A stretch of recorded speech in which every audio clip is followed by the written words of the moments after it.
The world's largest commercial airliner is coming apart in mid-air. We're losing an engine. There was fuel leaking from the aircraft. There was damage to the aircraft flight controls. Pilots face an avalanche of warnings. What have you got for me now? Critical systems are failing throughout the gigantic plane. What's going on up there? The lives of 440 passengers are at risk. And the crisis quickly escalates from bad It's one system after another. to catastrophic. Computer says we can't make it. Damn it. This is like the simulator exercise from hell.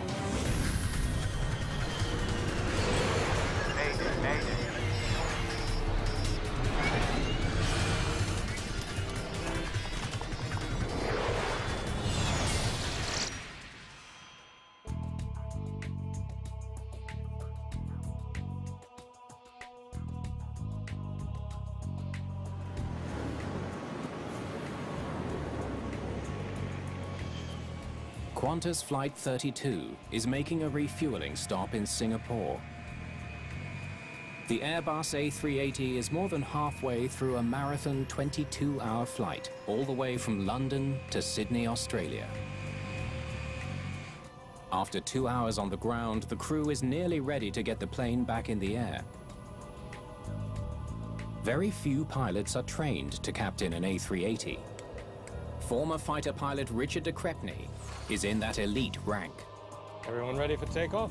The A380 is the latest generation of innovation, automation, and excellence. And it's the largest, most complex aircraft in the sky.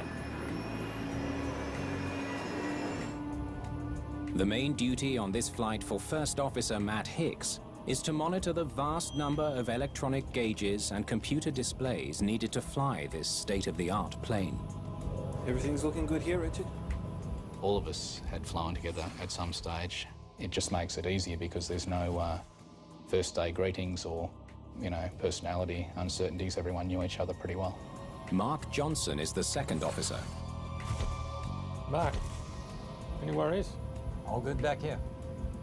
The three pilots will take turns flying the plane during the remaining 7 hours of the flight. The gigantic A380 is a true double-decker, the first jet ever built with 2 decks running the entire length of the plane.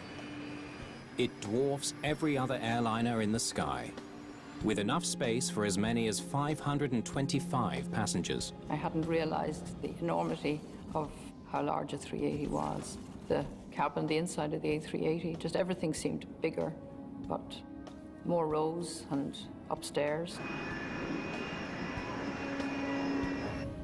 On today's flight, Captain de Crepney's performance is being evaluated.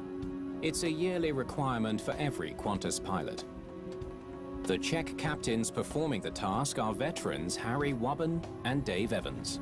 Some people are affected by checks. They get a bit nervous, so we try to keep that as easy as possible.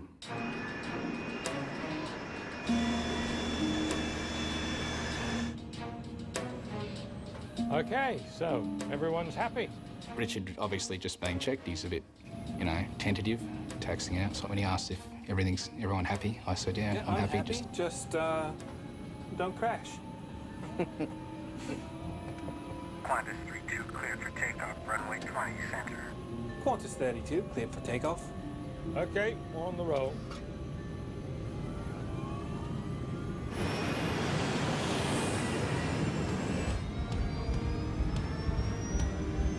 Thrust set, 80 knots. The more automated aircraft get, it doesn't necessarily make them easier to fly. It just makes them different to fly. The A380 is powered by 4 massive Rolls-Royce engines. Each can deliver 72,000 pounds of thrust. They designed wonderful engines, very reliable. V1, rotate.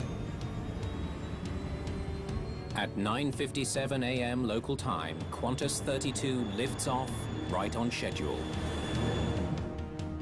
Passengers get a unique view of the takeoff, thanks to a camera mounted on the A380's tail.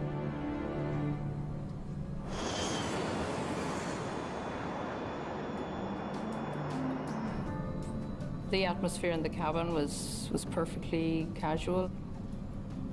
We were chatting away the whole time since we were seated. There are 250,000 sensors monitoring every flight function on the aircraft. Autopilot.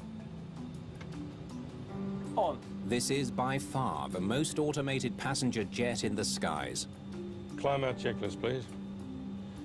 Auto thrust is set, and ECAM is clear. The ECAM, or Electronic Centralized Aircraft Monitor, keeps watch over the myriad of onboard systems and alerts the crew to even the slightest malfunction.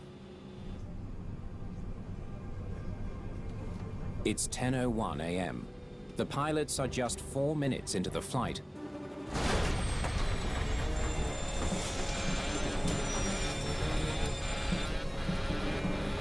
We're losing an engine. Boom. Boom. It's like a backfire in your car. There was a loud explosion, huge explosion, and everybody just said, "What was that?"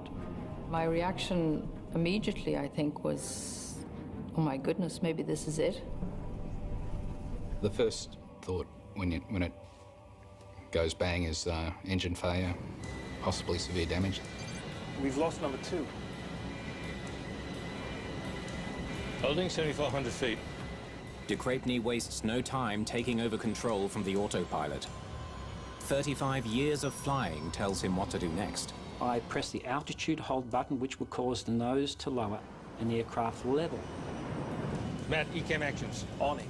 The captain assigns Hicks to decipher the ECAM data. He needs to evaluate every message and figure out how best to react to each one. We had to work our way through it and build up a picture of what was going on with the aeroplane.